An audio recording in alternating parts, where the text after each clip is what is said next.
Good day mga kakaya. Yan, napakainit ng panahon ngayong araw na to. Tapos ito, in-order tayo ng gulong, no, sa online.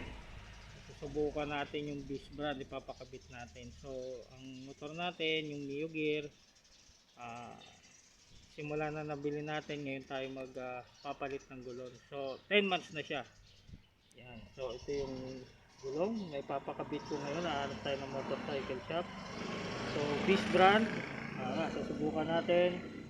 So 10 months in the making ang takbo ng motor natin. Ayan, 24 kilometer. Yan, sulit na sulit, no? Tingnan natin yung gulong natin sa likod.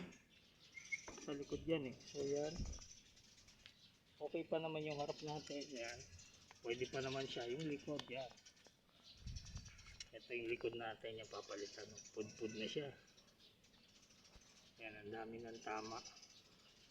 Pinapalitan ko na siya ng interior.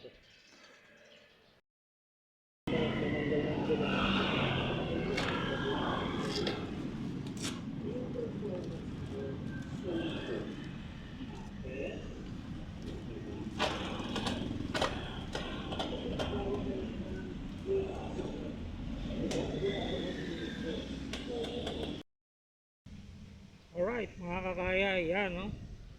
Palit na tayo ng gulong. Ayan na, napaano na natin sa motorcycle shop. Ayan na, yung binili natin sa online. Yan, bagong bago, nakakasalpak na. So sana titingnan natin kung ilang buwan siya tatagal.